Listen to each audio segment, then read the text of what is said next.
Nah, jadi Bang, sampai sejauh ini, tadi kan awalnya Abang bilang bahwa kayak masyarakat kita tuh kayak kurang ya Bang ya. Gimana Bang sekarang perubahannya? Ya, saya pikir tantangan masih ada, dan saya masih menilai bahwa isu lingkungan, terutama isu orangutan, itu bukan isu yang sangat umum dibicarakan, bukan isu yang menarik perhatian, karena barangkali banyak generasi sekarang ya fokus pada bagaimana peningkatan ekonomi, gitu kan. Tidak banyak orang yang mau mengikuti jejak saya untuk membangun sebuah lembaga menyelamatkan spesies, gitu. Itu kan satu hal yang sebenarnya masih belum umum sekali di negara kita, ataupun spesifik di Medan Sumatera Utara. Itu hanya segelintir orang aja sebenarnya yang mau meneruskan perjuangan seperti yang saya lakukan ini, gitu. Jadi kepikirnya sih ya masyarakat lebih tertarik ya. Ini ada tanggung jawab kita bersama sekarang ini, bagaimana menciptakan minat dan juga menciptakan kondisi-kondisi di mana isu lingkungan ini juga bagian dari kehidupan kita, sehingga masyarakat harus ya aktif bertanggung jawab juga terhadap kerusakan hutan, gitu kan. Nah, ini yang masih belum optimal saya pikir. Saya merasa kerjaan saya belum tuntas, gitu. Saya merasa kerjaan saya belum selesai, gitu, karena kalau sudah tidak ada lagi kerusakan hutan, berarti saya sudah ya selesai dengan pekerjaan saya. Saya nggak perlu lagi ngurusin hal-hal yang masih ya terjadi kerusakan. Masih ada perburuan orang hutan, berarti kerjaan saya belum selesai. Jadi saya belum selesai menyelesaikan tanggung jawab saya, gitu kan. Kemudian walaupun sebenarnya bukan tanggung jawab saya sendiri, ini tanggung jawab bersama, termasuk pemerintah ya sebenarnya. Tapi saya merasa punya ya ingin berpartisipasi membantu pemerintah dalam ya menyelamatkan satwa ini, gitu. Jadi ini semua belum tuntas. Jadi orang-orang seperti saya masih diperlukan. Masyarakat yang beraktivitas di bidang ini sangat-sangat diperlukan. Yang sebenarnya kita menyelamatkan bangsa juga. Karena kita dengan menyelamatkan orangutan, berarti kita menyelamatkan hutan. Ketika kita menyelamatkan hutan, berarti kita menyelamatkan kehidupan. Karena hutan sebagai sumber air, hutan sebagai sumber kehidupan, hutan sebagai penyangga kehidupan, hutan sebagai sumber plasma nutfah, hutan sebagai rumah satwa yang menjadi daya tarik dan juga penghubung ekosistem dan sebagainya. Jadi saya pikir banyak sekali manfaat-manfaat dari hutan ini yang sebenarnya secara tidak langsung kita juga menyelamatkan stabilitas ekonomi, karena sekarang ini juga negara dengan kondisi lingkungannya yang buruk juga akan mencerminkan investasi yang sangat rendah ya, sehingga kita sebenarnya membantu bagaimana menselaraskan lingkungan dan pembangunan. Ketika lingkungannya selaras dan sinergi dengan pembangunan, maka sebenarnya kita juga membantu mengakselerasi investasi-investasi yang ramah lingkungan, investasi-investasi yang juga akan membantu masyarakat dan sebagainya. Sehingga sebenarnya ini bagian dari sebuah pembangunan bangsa, gitu ya. Kalau kita membiarkan kehancuran hutan kita, membiarkan satwa kita punah, itu akan menjadi sebuah sejarah buruk bagi peradaban bangsa kita, gitu. Nah, Bang, tadi kan Abang bilang dari sisi masyarakat ya, Bang.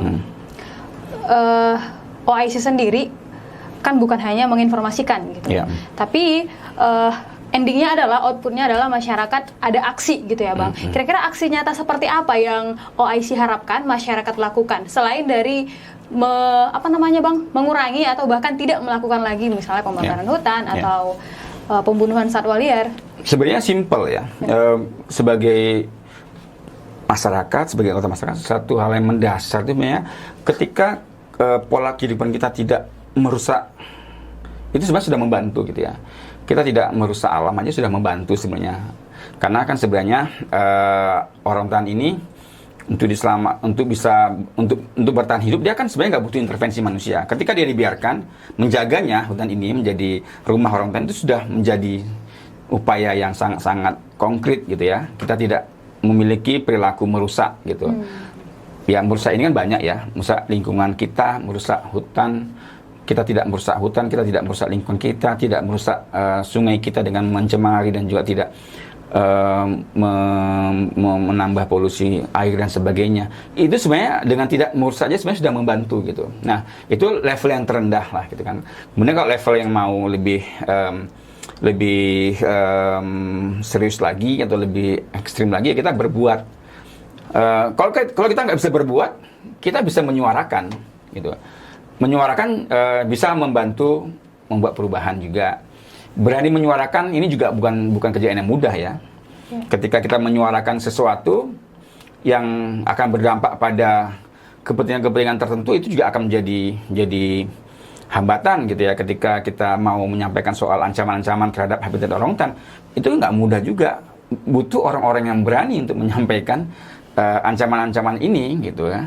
Untuk menyampaikan ancaman orangutan dari perluasan perkebunan sawit secara ilegal atau itu kan juga bukan nanti hanya kita menyampaikan kemudian selesai, tidak, tapi ada konsekuensi terhadap apa yang kita sampaikan gitu ya. Itu menyuarakan. Nah, kemudian berarti kita membuat tekanan gitu kan kepada para pihak, kepada pemangku kebijakan, pembuat keputusan dan sebagainya. Itu kita berpartisipasi di situ. Dan kemudian ya berpartisipasi dalam konservasi, misalnya ya membentuk kelompok masyarakat, membentuk kelompok anak muda yang peduli lingkungan, menyuarakan tentang perdagangan orangutan atau satwa liar dilindungi lainnya, membantu pemerintah memberikan informasi itu juga bagian dari ini gitu, bagian dari upaya-upaya untuk yang konkret bisa membantu konservasi orangutan gitu.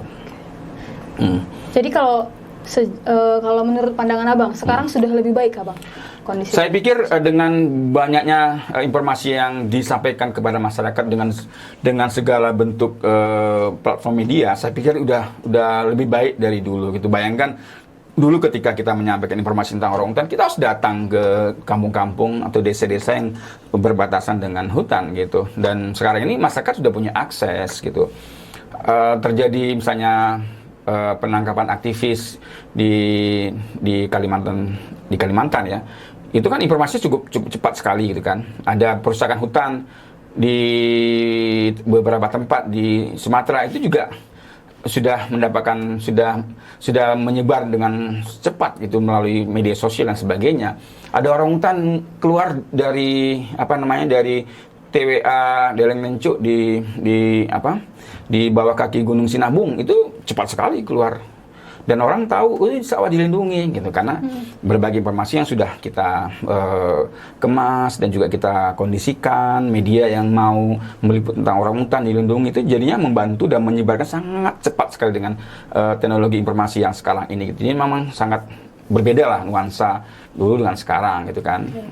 Tapi kalau kita tarik lebih dasar nih Bang, kayak waktu Abang tadi pergi ke Kanada ya Bang ya, kenapa Bang sepertinya masyarakat luar negeri gitu ya Bang, Inggris, Amerika gitu, lebih peduli dengan lingkungan dan satwa dibandingkan dengan kita. Bahkan mereka sendiri kan juga datang kan ke Indonesia untuk meneliti yang Abang bilang tadi. Kenapa itu Bang? Saya pikir yang mendasari adalah sistem pendidikan gitu ya. Bahwa pendidikan mereka itu sudah lama terintegrasi dengan alam gitu kan, bahwa lingkungan hidup itu adalah bagian dari kehidupan manusia, dari proses pembelajaran juga, sehingga terintegrasi dan terkoneksi. Saya pikir di situ sih. Kalau kita kan mungkin lebih fokus dulunya lebih ke classroom oriented gitu kan, tapi tidak melihat dunia luarnya. Nah, sementara di sana udah lama sekali sudah memulai pembelajaran yang berintegrasi dengan alam dan lingkungan, itu sudah menjadi hal yang harus diintegrasikan, tidak class oriented gitu. Jadi misalnya ngomongin soal hutan, ya mereka mungkin pergi ke hutan. Ngomongin soal air, mereka juga mungkin pergi ke sungai gitu kan. Nah, mungkin dulu kita kan tidak seperti itu kan. Ngomongin sungai tapi ngomongnya di kelas gitu. Dulu nggak ada visual kan gitu, nggak ada namanya televisi di kelas segala macam, tidak ada punya. Ya kita mungkin anak-anak hanya membayangkan saja gitu, tapi tidak punya keterhubungan personal secara emosional gitu. Ya itu yang kemudian menciptakan banyak tingkat kepedulian peka terhadap persoalan gitu kan. Saya pikir di situ sih yang mendasarinya gitu. Makanya saya juga sekarang membangun sebuah sekolah alam di Langkat. Hutan Loser itu kita berikan pendidikan gratis, sekolahnya orientasinya dikelilingi oleh hutan gitu ya. Yang dulunya kebun sawit, kita tebang sawitnya menjadikan hutan, itu sekarang kita jadikan sekolah juga. Sekolah alam, namanya Sekolah Alam Loser. Itu karena orientasi saya memang ingin menciptakan generasi-generasi muda, anak-anak yang punya kepedulian, kepekaan, dan juga analisa yang tajam terhadap perubahan lingkungan dan perubahan sosial gitu. Makanya saya selalu ingin bersinergi antara program pendidikan dan program lingkungan, karena itu adalah dua aspek yang menjadi passion saya untuk berkontribusi bagi masyarakat gitu. Oke, yang itu Bang, sekolah alamnya setara dengan SD, SMP, SMA SMP, atau gimana? SMP. Oh, SMP. Ya, di Kecamatan Besitang, di Desa Bukit Mas, kita ada sekolah alam, saat ini sudah ada kelas 9, ya. Itu gratis kita berikan. Terima kasih kepada banyak donor juga yang sudah memberikan bantuan buku, bantuan biaya untuk gaji guru lokal. Kita latih guru-guru untuk punya orientasi pendidikan, belajar mengajarnya dengan alam. Itu suatu hal yang baru menurut mereka, apalagi di pedalaman sana guru-guru berorientasi pada kurikulum yang sangat-sangat statis, di orientasi di kelas dan sebagainya. Ini kita sediakan semuanya, resourcesnya, kesempatannya untuk belajar, dan anak-anak juga punya peluang untuk bisa mengintegrasikan keilmuan dan juga minat mereka untuk menjadikan alam sebagai bagian dari kehidupan yang tidak bisa dipisahkan gitu. Banyak Bang siswanya? Tiap kelas, sekarang kelas 8-nya karena pandemi ini hanya 10 orang. Kemudian yang kelas 8 itu ada 20-an. Kemudian kelas 9 itu ada sekitar hampir 20 juga. Jadi hampir 50-an lah siswanya. Tapi ini baru satu angkatan pertama sih. Angkatan gitu ya. pertama. Ya. Baru maksudnya kelas 8-nya masih pertama, 9-nya pertama, kelas 7-nya pertama gitu. Ada berapa guru Bang? Ada kita 12 guru, ya, plus kepala sekolah gitu. Itu harus kita dukung biaya operasionalnya, dan itu kita tidak memiliki pendapatan dari siswa karena memang tidak ada uang sekolahnya gitu. Siswa hanya berkontribusi memberikan bibit pohon. Setiap bulannya mereka kita minta untuk membawa bibit pohon, sehingga itu bisa menjadi seperti SPP-nya lah gitu kan. SPP diganti dengan bibit pohon ataupun misalnya kompos gitu ya, atau biji-bijian buah yang bisa disemaikan untuk menjadi pembibitan gitu. Benar-benar alam ya Bang ya? Ya, nanti bisa ke sana Mas pada online. Oke, makasih Bang untuk tawarannya. Nah, balik lagi nih Bang ke OIC ya Bang, kan terkhusus menangani tentang orangutan. Emang bagaimana Bang memandang kondisi orangutan di Sumatera ini? Ya, orangutan kalau kita bandingkan dengan awal tahun 90, sebenarnya populasinya ini hanya tinggal 10% ya. Jadi populasinya menurun ya setiap tahunnya. Misalnya di seluruhan di habitatnya yang saat ini di orangutan Sumatera di mana di kawasan ekosistem itu hanya berkisar 2 juta hektar ya, habitat yang tersisa bagi orangutan. Dan setiap tahunnya ada 6.000 hektar yang hilang akibat konversi menjadi berbagai macam bentuk pembangunan seperti pemukiman, jalan, dan juga perkebunan gitu. Sehingga ini kalau kita tidak menekan angka kehilangan hutan, ya kita bisa ukur sendiri kan, berarti 100 tahun ke depan mungkin akan kehilangan 10% populasi dan habitatnya. Sehingga kalau kita biarkan dengan tren sekarang ini, sebenarnya 100 tahun ke depan barangkali akan ada kepunahan 10% gitu kan. Ini jadi sebuah keprihatinan gitu.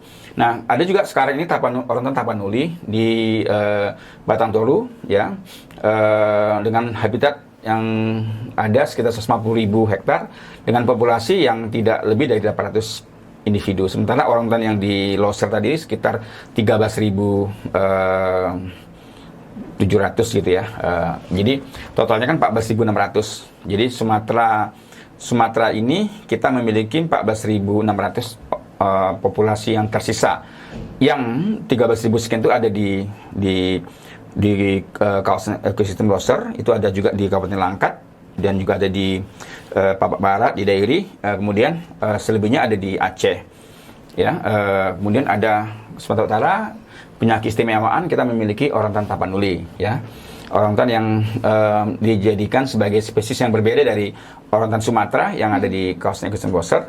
Dan kemudian ya semua masih mengalami ancaman yang sama, yaitu kehilangan habitat, perburuan, dan juga perdagangan satwa.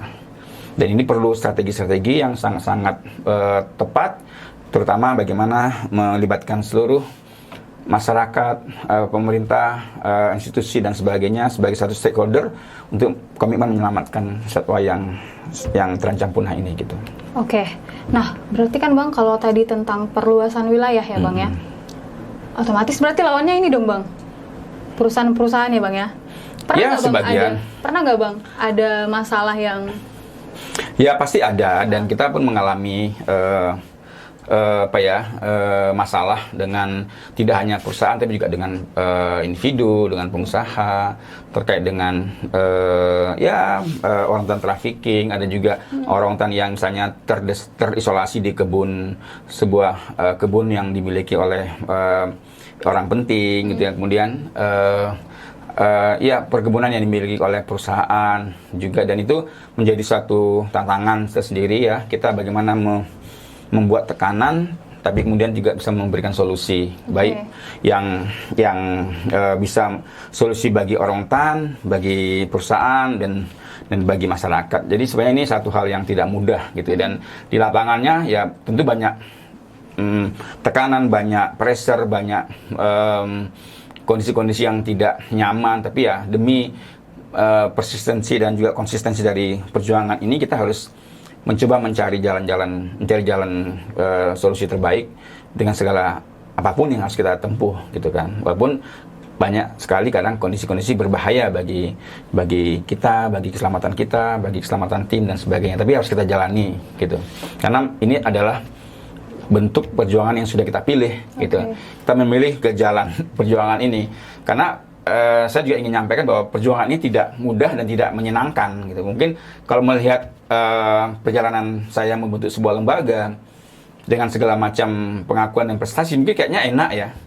Tapi ini bukan sebuah perjalanan hidup yang menyenangkan gitu, karena kita menjalani dengan segala bentuk cara perjuangan untuk membuat perubahan-perubahan, dan itu banyak sekali hambatan, banyak sekali jalan yang tidak mudah gitu. Jadi bukan berarti hidup kita tuh tenang, damai dan lepas dari segala macam keadaan yang membuat kita stres dan segala macam. Justru ini kita harus mampu masuk dalam dunia yang memang harus dijalani dengan segala bentuk tekanan gitu. Pernah nggak Bang ada konflik yang sangat lama selesainya dan akhirnya tidak menang juga Bang?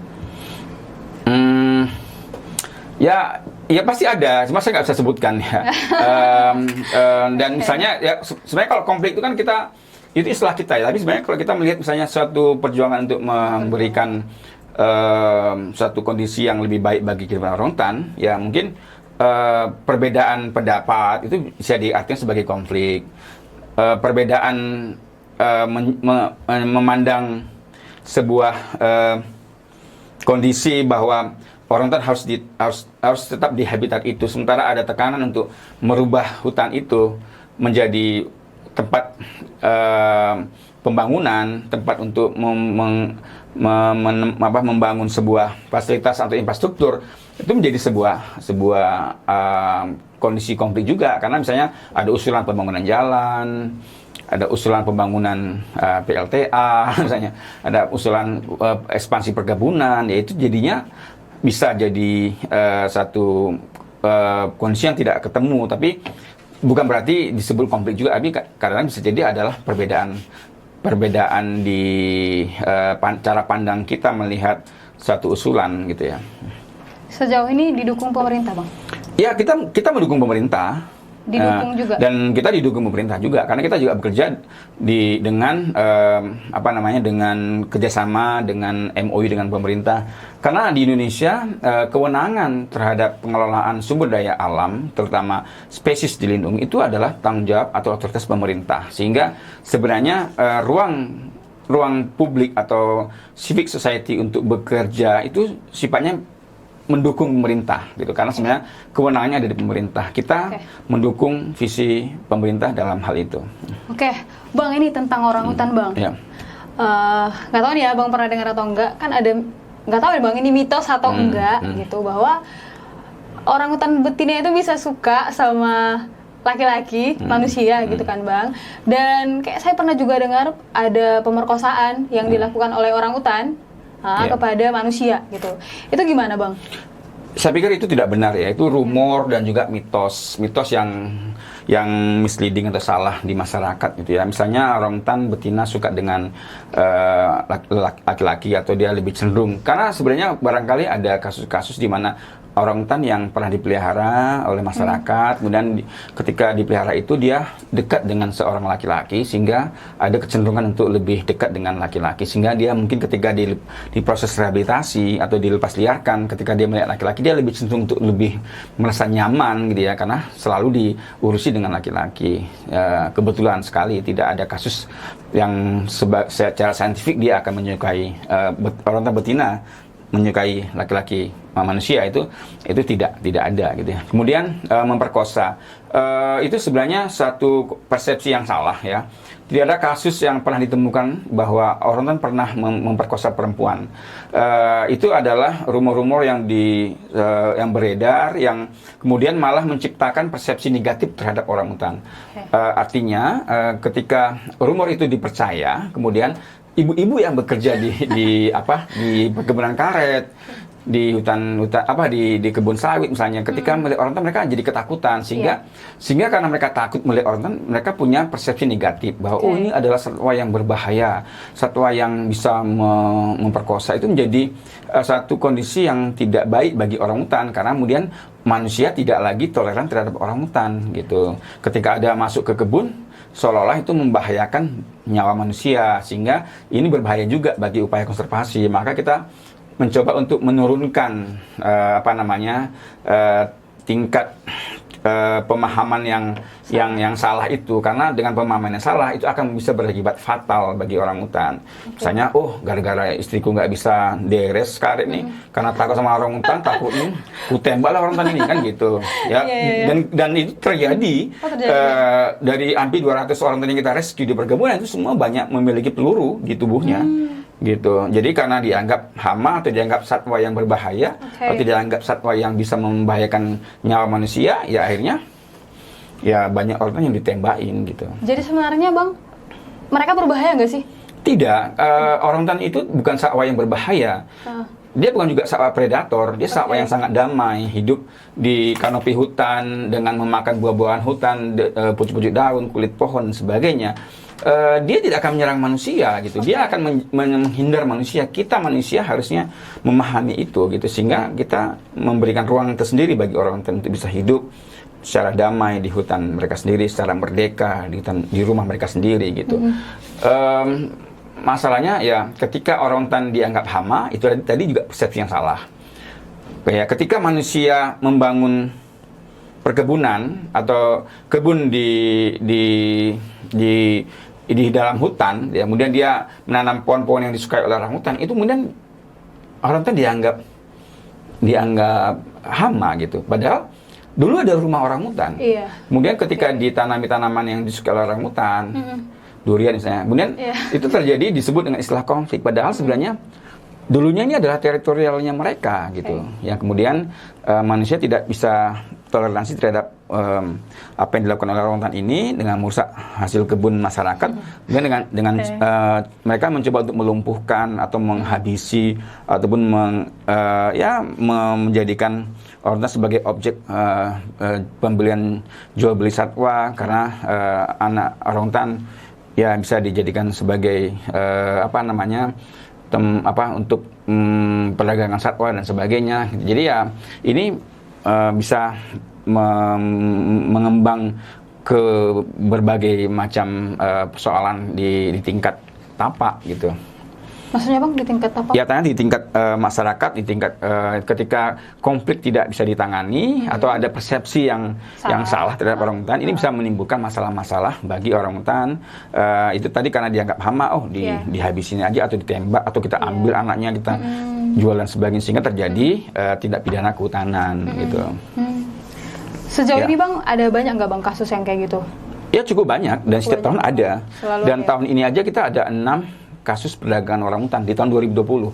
Bahkan di masa pandemi ini ada satu kasus di mana orangutan itu diselundupkan ke wilayah Padang gitu dari bus di Singamaraja sini. Itu ada satu orangutan yang dimasukkan ke dalam kotak kardus mau dikirim ke Padang melalui bus gitu. Jadi itu masih terjadi penjualan bayi orangutan untuk satwa peliharaan itu masih cukup tinggi gitu, dan pasar juga masih ada untuk menerima atau menampung bayi orangutan sebagai satwa peliharaan untuk di luar negeri, di Malaysia atau di Thailand atau di Cina. Itu ada sindikat-sindikat yang mau mensuplai orangutan untuk misalnya tempat hiburan yang menggunakan satwa, misalnya Thai boxing itu menggunakan orangutan di Thailand itu masih terjadi gitu. Dan di Cina ada safari-safari ilegal yang juga memiliki satwa-satwa yang dianggap sangat menarik seperti orangutan gitu. Gitu ya Bang, Ya. demi keuntungan pribadi ya Bang. Keuntungan usaha. Balik lagi tadi Bang, sebenarnya kan nggak berbahaya nih ya Bang ya. Iya. Nah cuman gimana Bang caranya seandainya nih ada masyarakat biasa nih pergi ke hutan gitu kan Bang, ketemu sama orangutan, gimana kita harus bersikap Bang? Ya sebenarnya nggak perlu ngapa-ngapain, cuma nikmati aja pemandangan. Ada kera besar warna merah, satu-satunya di dunia gitu kan. Karena kera besar lainnya kan di Afrika itu warna hitam semua ya. Gorila, bonobo, dan simpanse itu warna hitam. Nah kita nih di Indonesia beruntung kita punya kera besar nggak hitam dia, tapi warna merah gitu. Ini satu pemandangan yang menarik dan harus menjadikan sebagai pengalaman hidup sebenarnya, melihat orangutan di hutan. Tapi sebenarnya kalau melihat orangutan di hutan itu tentu orangutan biasanya tidak akan menyerang kalian gitu ya. Jadi itu diingat tidak akan pernah gitu. Menyerang manusia kecuali harimau ya. Jadi kalau ketemu harimau ya sudahlah, siap-siaplah menyerahkan diri atau. Nah kalau ketemu orangutan itu dia nggak akan menyerang manusia. Ya kemudian kita ya berarti ikut berpartisipasi, memastikan misalnya menjaga kawasan tersebut dari perburuan dan sebagainya. Dan tentu kalau kalian masuk hutan, berarti sebenarnya harus dapat izin dong, karena masuk hutan itu kan harus memiliki izin dari pemerintah, gitu, dari pengelola kawasan. Misalnya kalau di Taman Nasional Gunung Loser, berarti kalian harus kalau mau masuk kawasan itu berarti harus memiliki izin, nggak sembarangan juga masuk ke rumah orangutan, walaupun kenyataannya banyak juga kan masih ada perburuan, masih ada perambahan hutan dan sebagainya. Atau mungkin Bang kayak yang tadi kita punya keluarga yang mereka punya lahan perkebunan yang dulunya itu adalah wilayahnya orangutan gitu. Kita main ke situ dan ternyata ketemu sama orangutan. Dan orangutannya mendekati kita, itu kita harus gimana Bang? Saya nggak begitu yakin orangutan akan mendekati kita, kecuali orangutan yang memang bekas peliharaan yang lepas dari kandangnya kemudian lepas ke kebun masyarakat, itu barangkali. Tapi kalau orangutan liar tidak akan pernah dia mau dekat dengan manusia, kecuali dia terdesak, misalnya dia di satu kondisi hutan yang kecil atau di kebun, kemudian dia tidak bisa ke hutan, kemudian dia di situ aja berbulan-bulan, mungkin lama-lama dia dekat dengan manusia, bisa jadi gitu kan. Tapi dia juga nggak akan menyerang. Jadi sebenarnya belum ada kasus satupun misalnya orang atau masyarakat yang diserang oleh orangutan terluka atau bagaimana, itu tidak ada gitu ya. Yang ada orangutan yang semiliar atau orangutan yang memang bekas peliharaan yang diproses rehabilitasi, kemudian di tempat itu ada kegiatan wisata, misalnya di Bukit Lawang. Nah itu bisa saja terjadi gitu, orangutan menyerang karena dia sudah menjadi agresif, karena sudah terbiasa misalnya diberi makan oleh pengunjung, sehingga orangutan ada perubahan perilaku, dia sangat dekat dengan manusia, bahkan ingin memeluk, bahkan ingin berdekatan dengan pengunjung yang lagi makan siang, karena pengunjungnya sambil makan siang bisa juga mungkin sekali-sekali atau memberi makan, sehingga dia datang. Jadi ya inilah yang kemudian menjadikan perubahan perilaku terhadap orangutan, atau ya menjadi dia lebih agresif, sehingga ini satu menjadi kondisi yang harus kita waspadai gitu kan. Kita bekerjasama dengan seksi 5 Bahorok di TNGL untuk membantu mempromosikan wisata orangutan yang bertanggung jawab dan ramah lingkungan gitu, tidak menyebabkan kita menyumbang orangutan menjadi lebih agresif dengan cara tidak memberi makan orangutan ketika kita berkunjung ke Bukit Lawang. Ingat ya, nggak boleh, jangan dipikir ya, memberi makan itu malah membantu orangutan. Enggak, salah. Itu justru malah membahayakan orangutan. Yang pertama, menjadi dia lebih manja, jadi agresif. Yang kedua, bisa jadi tertular penyakit karena dia kera besar ini kan hampir sama genetiknya dengan manusia, dan semua penyakit yang ada di manusia bisa ditularkan ke orangutan. Dan sebagainya. Dan sebaliknya, orangutan yang semua penyakit yang ada di orang bisa jadi akan ditularkan ke kita. Ketika kita memiliki TB, penyakit tuberkulosa, kita bisa menularkan ke orangutan. Apalagi sekarang ini mungkin yang kena COVID datang ke hutan, ke Bukit Lawang misalnya, mau berjumpa orangutan tanpa ada perlengkapan yang memadai, ini bisa membahayakan orangutan gitu. Jadi ya harus hati-hati. Menjadi pengunjung yang bertanggung jawab, hanya meninggalkan jejak dan meninggalkan foto dan mengambil foto ya, hanya meninggalkan jejak dan mengambil foto. Jangan meninggalkan jejak yang juga, atau meninggalkan penyakit kepada satwa, atau jangan mengambil lainnya selain foto. Ya. Oke. Berarti Bang, OIC ini yayasan orangutan pertama, Bang? Sebenarnya ada yayasan orangutan lain yang mengurusi orangutan, yaitu Yayasan Ekosistem Loser, Yayasan Ekosistem Lestari, atau YEL, yang juga bekerja di konservasi orangutan. Itu ada. Jadi kita lebih fokus bagaimana penyelamatan orangutan di sekitar habitatnya, dan juga ada mencoba melakukan banyak program terkait dengan pencegahan perburuan dan sebagainya, mendukung upaya proses hukum, penegakan hukum terhadap kasus-kasus lingkungan misalnya, dan banyak lagi pendidikan dan sebagainya. Jadi ya bukan satu pekerjaan yang umum sih, gitu. Hanya masih ada 2 lembaga yang ada di Sumatera Utara dan Aceh yang fokus pada penyelamatan orangutan. Ada Bang, apa namanya, jargon dari OIC? Selamatkan orangutan, selamatkan manusia, gitu kan? Karena dengan menyelamatkan orangutan berarti menyelamatkan habitatnya, berarti kita menyelamatkan habitat, berarti menyelamatkan manusia. Dan saya pikir lainnya yang sering saya sampaikan itu adalah tidak ada pohon, tidak ada kehidupan, gitu. Artinya kita harus terus menjaga bumi ini untuk lebih tetap hijau dengan pohon-pohon yang masih utuh, terutama hutan, harus ada selamanya, gitu. Jadi jargon kita adalah tidak ada pohon, tidak ada kehidupan, dan hutan harus ada selamanya, gitu. Jadi kita tidak ingin juga nantinya menghabiskan hutan demi kehidupan manusia. Itu pasti akan mengalami kehancuran, karena kita pinginnya, idealnya, impian kita adalah bagaimana hutan tetap utuh sehingga kehidupan manusia semakin terjamin ke depannya. Kalau kita memilih untuk menghancurkan hutan, maka pilihannya adalah kehancuran dan bencana alam yang pasti akan datang, karena sumber air dan penyeimbang alam ini akan terganggu sehingga akan memberikan bencana. Oke Bang, kantornya kan tadi nih di Ring Road ya Bang ya? Iya. Sementara kawasan yang dijaga ya sama orang Abang ada di 2 daerah ya Bang, dan jauh. Itu gimana Bang cara mantaunya? Sebenarnya nggak jauh kali ya kalau orang Medan bilangnya, karena karena sebenarnya Loser itu terdekat itu kan cuma 2 jam udah sampai ke hutan Loser kita kan, ke wilayah di habitat di Langkat itu dari mulai Sebingi sampai ke Bahoro, Tangkahan, Besitang itu kan cuma perjalanan 2 jam aja, gitu. Dan kita juga punya kantor lapangan kan. Oh ada juga di sana. Dan kalau Batam Toru kita juga punya kantor lapangan. Kemudian kita di Batuan kita juga punya kantor lapangan, di Gaya Luas kita punya kantor lapangan, sehingga kita bisa memantau dengan pekerjaan yang sudah kita jalani seperti biasa lah, gitu. Program OIC yang saat ini sedang dijalankan Bang? Sebenarnya banyak program yang kita fokuskan pada penguatan kapasitas masyarakat. Kita ada program beasiswa peduli orangutan.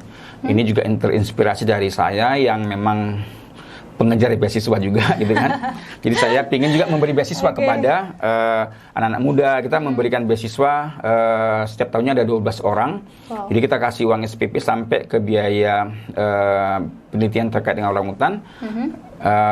Cek aja di IG-nya OIC. Setiap tahun kita ada pemberian beasiswa untuk anak muda ya.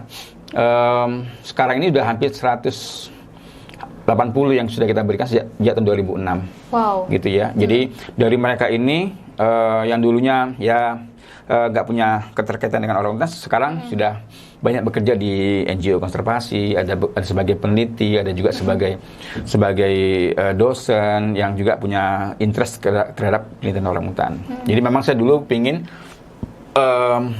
membantu anak-anak pemuda atau generasi muda kita sekarang ini memiliki kepedulian dan keingintahuan ya terkait dengan kehidupan orangutan, sehingga beasiswa ini sebagai salah satu cara gitu. Kita juga ada program Conservation Leadership Training atau pelatihan kepemimpinan lingkungan gitu ya. Bagi anak-anak muda kita memberikan peluang pada 30 muda-mudi gitu ya untuk bergabung ke pelatihan konservasi, sehingga ini menjadi modal membangun kepedulian dan juga aktivisme terhadap program-program lingkungan. Dan dari 30 ini biasanya kita 10 kita magangkan di beberapa bidang yang mereka ikuti, yang mereka tertarik gitu kan. Dan selain itu kita ada pemberdayaan masyarakat, ada penguatan ekonomi desa, pemberian pelatihan pada ibu-ibu, pada kelompok tani, dan ini banyak fokus ke masyarakat sebenarnya. Kenapa? Karena sebenarnya persoalan orangutan itu ada di masyarakat, bukan di orangutannya. Orangutannya sebenarnya nggak ada masalah apa-apa. Kita yang buat masalah bagi orangutan. Nah, kalau kita bisa menyelesaikan masalah di tingkat masyarakat dan menjadikan masyarakat sebagai solusi dari masalah, maka kita bisa memberikan ruang yang baik bagi orangutan gitu. Selebihnya ya kita memang ada program pengamanan kawasan, yaitu patroli hutan. Kita ada program dukungan upaya-upaya pencegahan perdagangan satwa dilindungi dan orangutan gitu kan.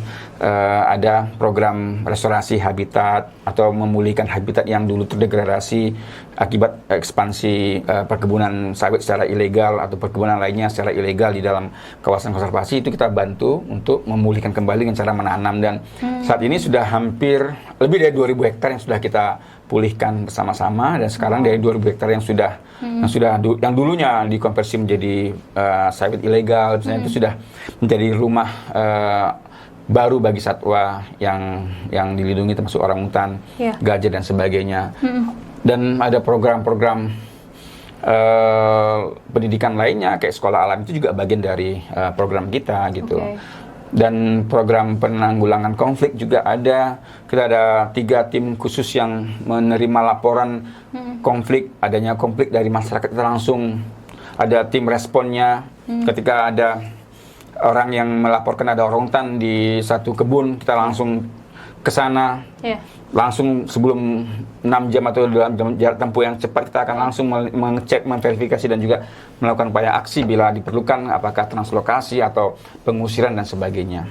Itu kita sediakan jasa-jasa ini untuk membantu masyarakat sehingga bisa membantu orangutan. Oke, memang sangat serius ya Bang di bidang ini. Sangat serius. Tidak ada, tidak ada celah bagi kejahatan bagi satwa liar ya Bang. Mudah-mudahan, walaupun bukan berarti sekarang zero crime ya, tapi ya kalau kita tidak waspada mungkin ini akan terus ada, maka kita harus berusaha untuk menghilangkan itu. Ada nggak sih Bang dari negara yang memang menjaga hutan?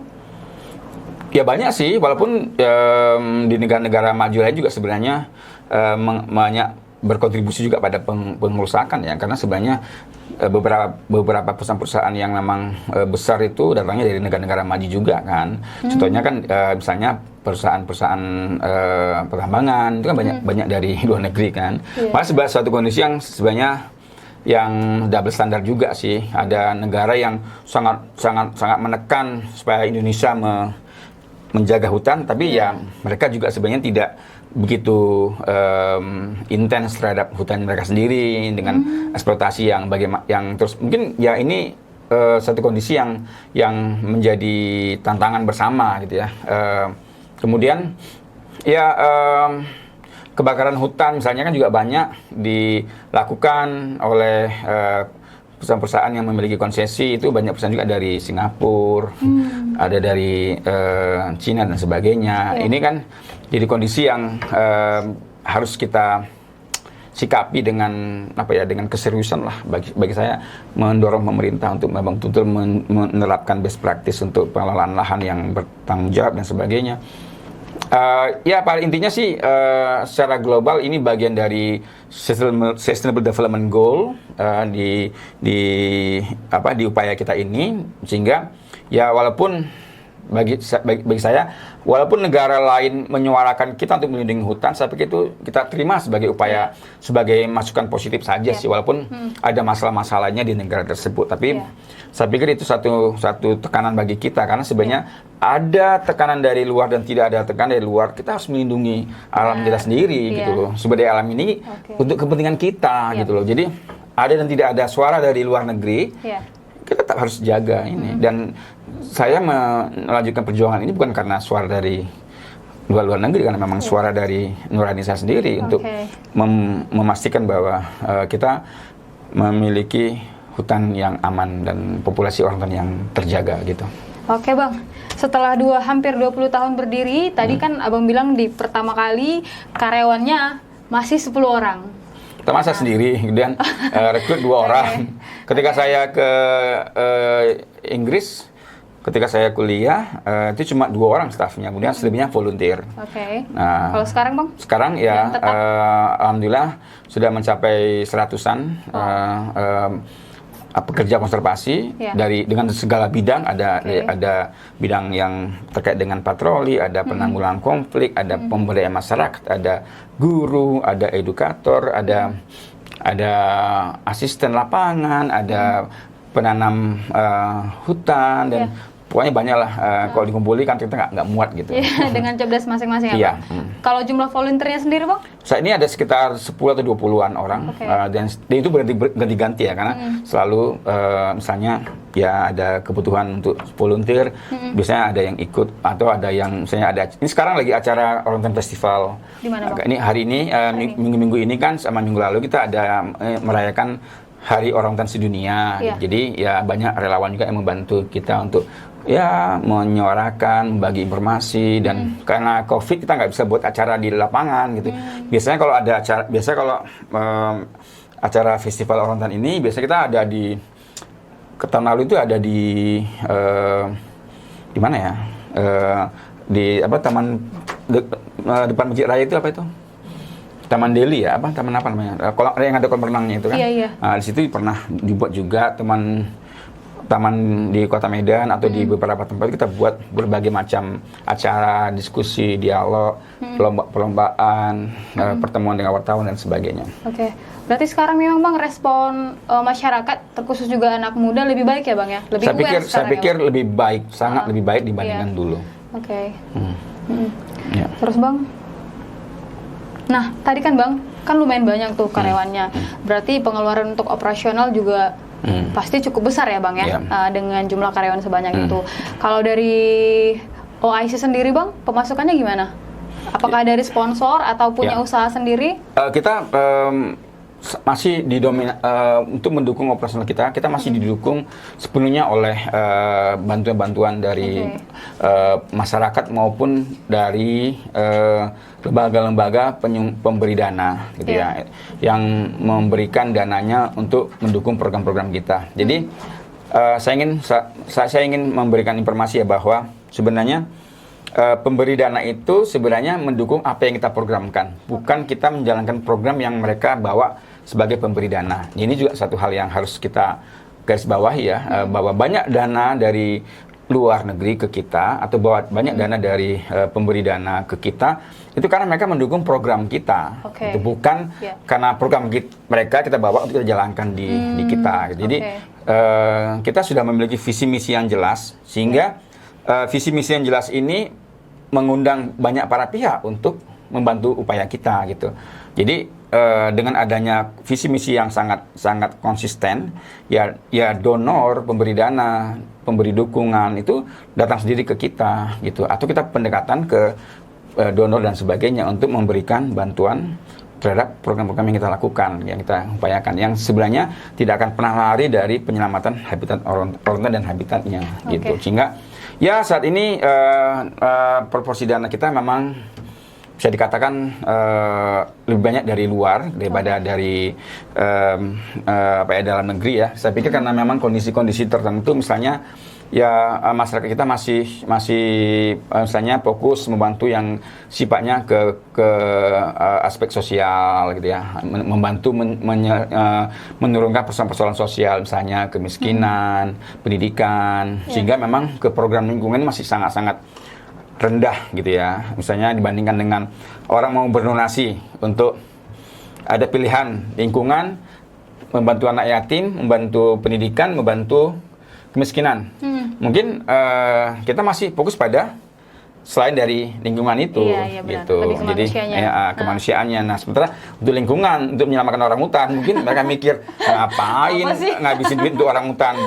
Bagus aku ngasih duit untuk membantu LSM ini mengurangi kemiskinan di desa nelayan misalnya dan sebagainya. Jadi kalau untuk ini memang masih rendah sekali untuk mau membantu nanam pohon aja misalnya. Itu sangat belum tinggi lah tingkat kepekaan masyarakat kita untuk membantu upaya-upaya lingkungan ini gitu. Jadi kalau di luar negeri memang justru berimbang gitu antara sumbangan untuk kemanusiaan dan satwa atau binatang itu cukup berimbang gitu. Ada misalnya LSM yang mengurusi kucing gitu. Nah, mereka tuh bisa dapat dana gitu. Ada yang mengurusi anjing, ya mereka dapat dana untuk orang-orang yang punya kepedulian terhadap anjing dan sebagainya gitu. Dan apalagi orang hutan, ya mereka sangat mengapresiasi sekali ya. Saya di sini yang sangat bingung ya.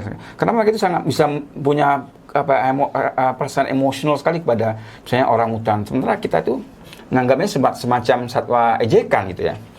Kan gitu kan, karena kan ejekan ya kan, misalnya sekarang ini namanya orang panut monyet itu, karena masih begitu, yang ngurusi monyet itu kan gitu kan, padahal sebenarnya asosiasinya dianggap seperti mengurusi binatang yang mungkin tidak terlalu punya nilai gitu kan, padahal sebenarnya nilainya cukup tinggi sekali gitu kan. Ya itu masih ada di tatanan masyarakat kita, dan perbedaan cara memandang satwa ini mungkin masih belum sama gitu. Abang kan sangat banyak berkontribusi di luar nih Bang ya, lingkungan. Nah kalau di rumah sendiri Abang terapin nggak sih? Dan gimana kalau memang diterapin? Ya, saya pikir kehidupan keluarga saya seperti biasa gitu ya, dan hanya bisa menerapkan apa yang bisa menjadi sifat atau perilaku yang tidak merusak itu aja sih, seperti yang saya katakan tadi kan, ya misalnya memastikan kita tidak banyak memproduksi sampah dan sebagainya, ikut membantu upaya-upaya kebersihan lingkungan dan sebagainya. Kalau untuk di anak-anak saya ya saya ajarkan misalnya tertarik enggak dengan satwa, sering saya bawa ke hutan, sering melihat satwa juga di hutan, sehingga itu bisa menimbulkan ketertarikan tersendiri gitu. Tapi secara umum sebenarnya lebih fokus pada ya dunia anak-anak lah seperti biasa. Bang, gitu. Terakhir nih Bang, harapannya lah Bang bagi orang hutan di Sumatera dan mungkin bagi pemerintah dan bagi masyarakat secara umum. Impian saya adalah memastikan bahwa hutan tetap utuh dan populasi orangutan terjaga, jangan sampai terus menurun. Ketika kita membiarkan kepunahan itu adalah, saya pikir dosa besar bagi kita, membiarkan kepunahan, membiarkan kehancuran, kerusakan, dan jangan pernah berpikir bahwa orang lain lah yang bertanggung jawab untuk kerusakan hutan atau yang memperbaiki kondisi hutan yang rusak atau kondisi lingkungan rusak, tapi harus dimulai dari diri sendiri juga, bahwa kita adalah bagian dari solusi. Itu bukan hanya menjadi masalah, tapi harusnya kita tetap menjadi bagian dari solusi. Solusi itu ada di diri kita masing-masing. Seperti yang saya katakan tadi, ketika kita tidak merusak saja itu sudah menjadi solusi gitu. Nggak muluk-muluk, sederhana aja gitu ya. Kita nggak merusak aja gitu. Dari segala bentuk kegiatan kehidupan kita itu sudah solusi sebenarnya. Kemudian yang membantu menyuarakan apa yang kita lakukan, apa yang kita perjuangkan, itu sangat membantu sekali. Bagi pemerintah, saya pikir pemerintah sudah punya komitmen yang cukup besar, tinggal menerapkannya yang butuh fokus yang lebih baik lagi, tata kelola yang lebih baik lagi, butuh wakil rakyat yang memang tahu persoalan lingkungan, butuh wakil rakyat yang memang peduli dan mengapresiasi alam ini sebagai bagian dari kehidupan, bukan hanya sebagai tujuan eksploitasi, sehingga tidak hanya menjadikan alam sebagai objek investasi, tapi bagaimana alam ini bersinergi dengan kita untuk melanjutkan kehidupan kita dengan yang lebih berimbang, bisa hidup bersinergi dengan alam. Oke, gitu. Masih ada yang mau disampaikan, Bang? Saya pikir itu aja, udah cukup banyak saya bercakap-cakap di sini. Oke, kita tutup ya, Bang. Oke, viewers, itu tadi obrolan kita yang sangat banyak ya dengan Bang Panut. Sekali lagi saya ingatin, untuk para viewers, jangan lupa like, komen, ya, dan subscribe, dan juga share video ini sebanyak-banyaknya. Dan yang terakhir, jangan lupa untuk membunyikan tombol lonceng supaya viewer semua bisa mendapatkan notif terbaru dari Waspada Online. Oke. Sekian dari saya dan diplomat orangutan. Bang Panut, sampai jumpa. Sampai jumpa, terima kasih.